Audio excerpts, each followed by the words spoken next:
হ্যাঁ, কি হয়েছে? ডায়লগ বলতে হবে। ও সালা, মারবে এখানে আর খিচুড়ি খাবি এখানে সেখানে। ওটা বলা যাবে না, বলে প্রবলেম আছে। এখন পলিটিক্যাল ভাষণ চলছে তো। নাম অভিমন্যু নাগ, আমি জল ঢোড়াও নই, বেলে বোড়াও নই, আমি জাত গোখরো। আমি জল ঢোড়াও নই, বেলে বোড়াও নই, আমি জাত গোখরো। এখন শুধু দুধ কলা খাই।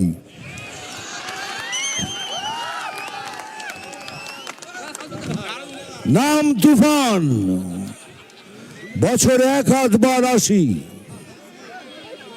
নাম তুফান, বছরে 1 বার আসি।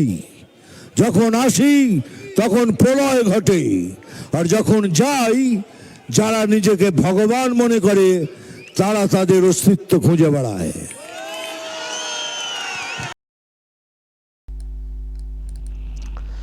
দর্শক শুনলেন, এটা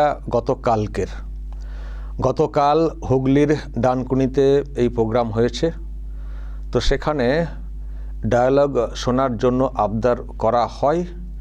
তো সেই আবদার শুনে মিঠুন চক্রবর্তী, মিঠুনদা, ওনার যেসব আর সিনেমা আছে সেসব সিনেমার যেসব জনপ্রিয় ডায়ালগ আছে তার মধ্য থেকে এই কটা বলেছেন, কিন্তু তাও তো সম্পূর্ণ বলেননি বা বলতে পারেননি।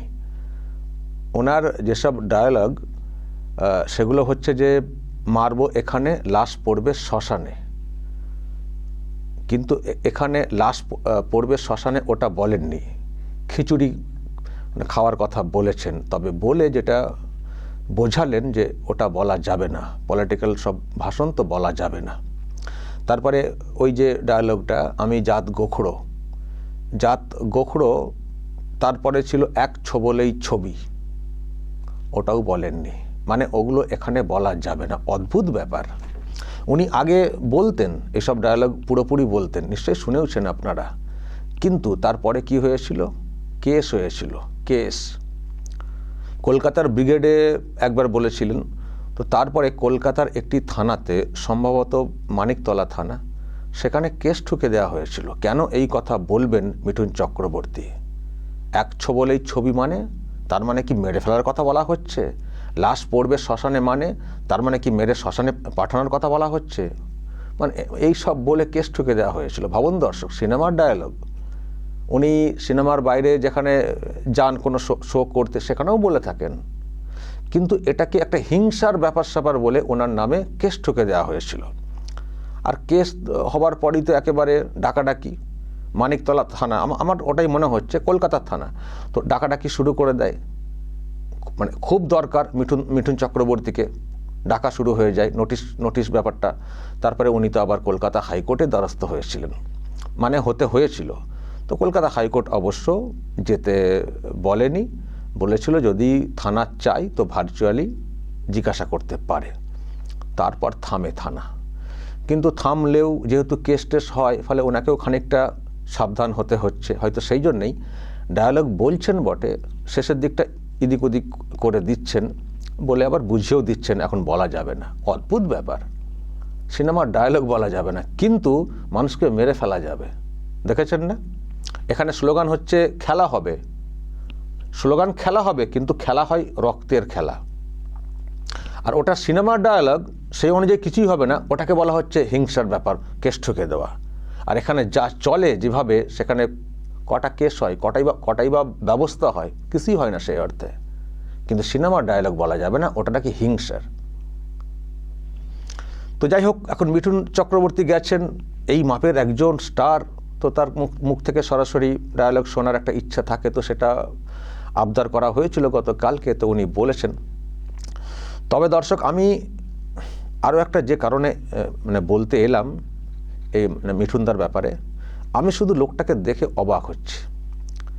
75 বছর বয়স হয়ে গেছে, এখনও তো সিনেমা অভিনয় করেই চলেছেন। খুব কম স্টার পাবেন যে এই বয়সেও সিনেমা করে চলছেন এখনও। মানে কি ডিমান্ড, কি অভিনয়, কি জনপ্রিয়তা। আর এখানে আমি যেটা বলতে চাইছি যে এই মানুষটি এত বড় একজন স্টার, এখনও অভিনয় করছেন, সব করছেন, কিন্তু ফিল্ডে নেমে যেভাবে কাজ করছেন দলটার হয়ে, এটাও কিন্তু একটা ভাববার ব্যাপার। এটাও ভাববার ব্যাপার। মাঝখানে উনি অসুস্থ হয়ে পড়েছিলেন, সেটা নিয়ে খবর হয়েছিল।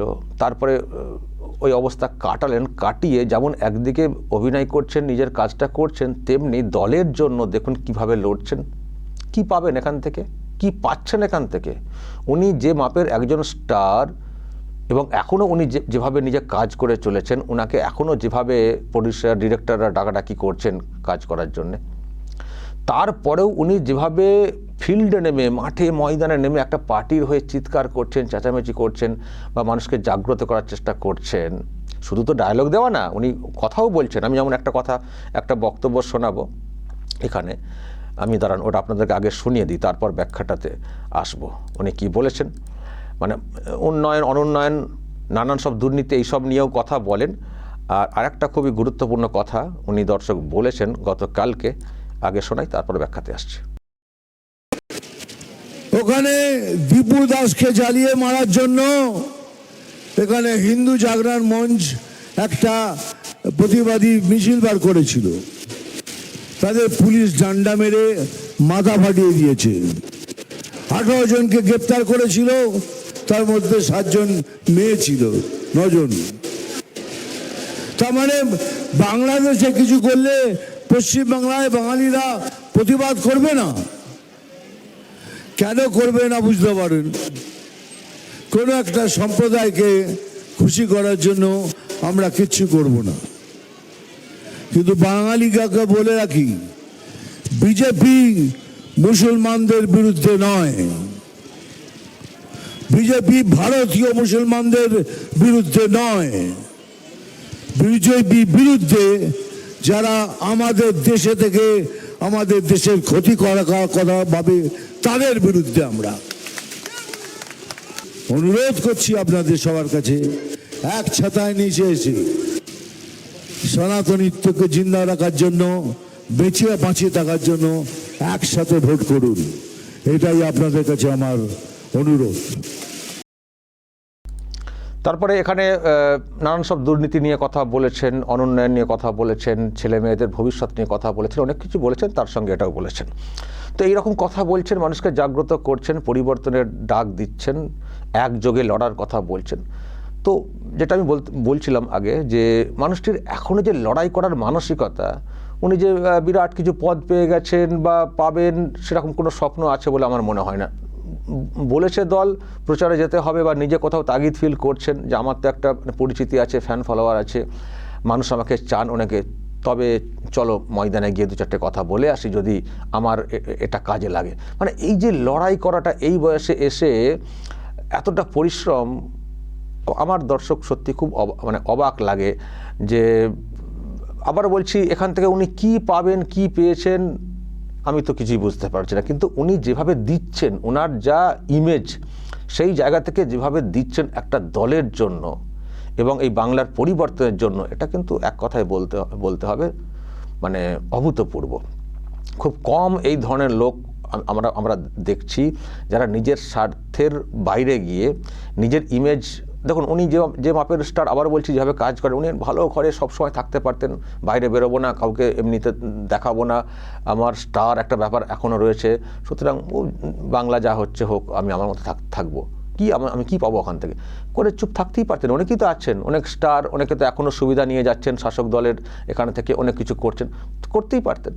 ওনার এত করার কোনো দরকার ছিল না। ওনার টাকা পয়সার বিশাল অভাব আছে, সেটাও আমরা মনে করি না।